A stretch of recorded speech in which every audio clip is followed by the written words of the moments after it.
Ladies and gentlemen, dear colleagues, welcome to the working group meeting of the Climate and Clean Air Coalition. Let me begin first of all by thanking Achim for hosting us for this very important meeting. There could not be a more appropriate place than Kathmandu and indeed Nepal to try and address the full range of impacts and opportunities that the CCAC represents. Short-lived climate pollutants are as relevant to what happens on the glaciers of the mountains of Nepal as it is to the issues of air pollution and health in the valleys of Kathmandu and other cities. Indeed, the notion of multiple benefits as a way of trying to unite actions at different levels and across national boundaries on the issue of short-lived climate pollutants is something that in a country such as Nepal is almost self-evident. As we look back over the last 3 years, I think we can with some pride and satisfaction note that the issue of short-lived climate pollutants, and particularly the notion that this is a multiple benefits strategy and agenda that we are trying to bring to the attention of governments, of industry, of the private sector, of mayors and local authorities, but also non-governmental organizations and communities, has truly succeeded. The issue of short-lived climate pollutants is on the global agenda today, and with the Climate and Clean Air Coalition with over 100 members now established, and also a significant amount of funding being made available for rolling out the various action plans, means that the doors are open for us. The year 2015 is also a very special year, a year in which we can both scale up and accelerate action on short-lived climate pollutants and contribute to a number of different agendas. Not only do we have the September 2015 summit on the post-2015 development agenda, the adoption of a new set of sustainable development goals, the Paris COP, and therefore the aspiration to reach a new and meaningful and ambitious agreement on actions that can be taken in the future on addressing climate change, and also the window of time in the pre-2020 period in which ambitious actions that are taken by countries, by sectors, by enterprises, by local governments are ultimately set to make a significant contribution in preparing for scaled-up action on climate change. As we meet with the working group now, we have been tasked by the High-Level Assembly of the Climate Clean Air Coalition to work towards a 5-year strategic framework, and we are going to build in terms of that framework on the work that will be delivered through the midterm review, a framework for also measuring the impacts of the CCAC, and also the issue of how can we best brand and therefore attract other actors, a far greater number of actors, to the work of the Climate and Clean Air Coalition. As you set about in looking at the next 5 years, we can certainly build on a number of very important experiences. The narrative and the science that underpin the work on short-lived climate pollutants is one that has resonated very well, whether in terms of countries in the so-called developed world or in the developing world, whether it is across different sectors that we have touched on, the different streams of work that we have tackled,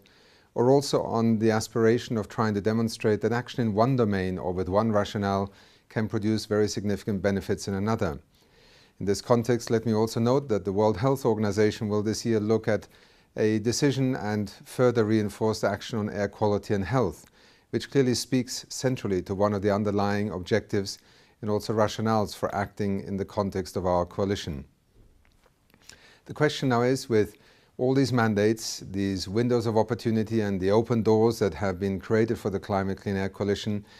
what is it that we can actually work towards that is both justifiable in terms of the effort, the time and the opportunity costs that many of you as individuals, your institutions, are investing in this global coalition? Secondly, how can we also set ourselves milestones and targets that allow us to speak to the theory of change? Or put more simply, what is it that we believe we can justify in terms of actions that we are taking under the ambit of the Climate Clean Air Coalition in terms of potential outcomes?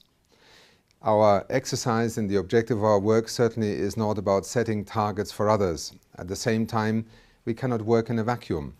We are asking countries, communities, actors in the economy, civil society to commit to actions that require certainly upfront investment, changes in policies, in practices, introduction in new technologies,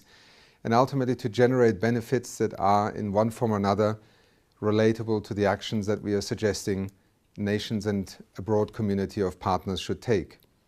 The first question, therefore, we need to ask ourselves is, are the things that we are proposing to do under the different streams of work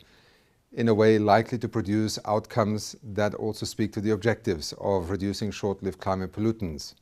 This, in essence, is the notion of a theory of change, and I think with the experience that we have now gathered, there is plenty of experience to draw on in trying to define that theory of change. A second, and perhaps to some slightly more complex issue, is what are the kinds of targets we can set for absolute reduction in short-lived climate pollutants? Are we able to relate the work that we can do with the networks, the capacities, the actors, the funding that is now at our disposal to a set of outcomes that will ultimately make a meaningful contribution to the multiple objectives that the CCAC represents? Here I think we have both the option of looking at national action plans. We can look at specific objectives that are tied to certain actions being put in place, be it policy or institutional arrangements, and how these would translate into a de facto and also ultimately measurable reduction in SLCP emissions. Secondly, we also need to look at the broader partnerships that can be mobilized. We know that much of the public policy action is premised also upon significant buy-in from actors, be they in the world of enterprise and business, or at the level of managing cities, local authorities, or indeed at the community level. Mobilizing both their participation, their resources, and their innovation must be part of a value proposition that the CCAC is putting forward and should help us define a 5-year horizon. Finally, we also need to look at the issue of financing. What are the returns on investment? Because investment we will require in terms of achieving a reduction in short-lived climate pollutants. We're not asking for you and for the CCAC to come up with an internal rate of return analysis, but the cost-benefit analysis needs to become more explicit, more transparent, and ultimately persuasive in order to generate the kind of scale-up that we are looking for. We all know that at the end of the day, the CCAC as a global coalition is in the first instance a catalyst. But the premise of a catalyst is always that it catalyzes actions that are both scalable and significant to actors and also beneficiaries far beyond the original group of initiating actors. The fact that we can today in the year 2015 look upon a 3-year track record of the CCAC, not only in terms of identifying, based on good science, some real opportunities for action, but also of having succeeded in attracting a very wide range of organizations, national authorities, business actors, and also non-governmental organizations, speaks to the attractiveness of the potential value proposition of the CCAC. If we look 5 years down the line, would we be able to put some kind of milestone, some kind of target in place that would allow us to speak to the issue of reduction of sulfur in fuels, of healthier brick kiln industries, of trying to address the issue of HFCs, of also addressing a number of other streams of work that are now part of the program of work of the CCAC, and thereby provide both those who are still watching with perhaps some skepticism or concern as to whether these are targets that will enable us to make progress in our self-interest, be it the self-interest of a country, of its citizens, or even of business and industrial sectors that ultimately are called upon to act. I hope that both drawing on the midterm review, but also in trying to now focus on the 5-year strategic outlook, you will be able to help us and ultimately allow us to take back to the high-level assembly a persuasive, a compelling, and above all, an effective in terms of impacts and outcomes proposition that will allow the CCAC to thrive over the next 5 years, alongside the negotiating process on climate change, but also as an integral part of addressing issues that are reflected in the post-2015 development agenda, and perhaps by the end of this year clearly laid out also in the Sustainable Development Goals. Our value proposition, our added value, and our contribution lies ultimately in trying to make the issue of addressing short-lived climate pollutants part of a broader development agenda, a vision in which both the workplace and also the air and the environment in general in which we operate as communities, as societies, will be more conducive towards a healthier planet and a healthier world for people also. Let me end my brief introductory remarks by thanking all of you once more for having been such dedicated and committed partners in this initiative. I think we have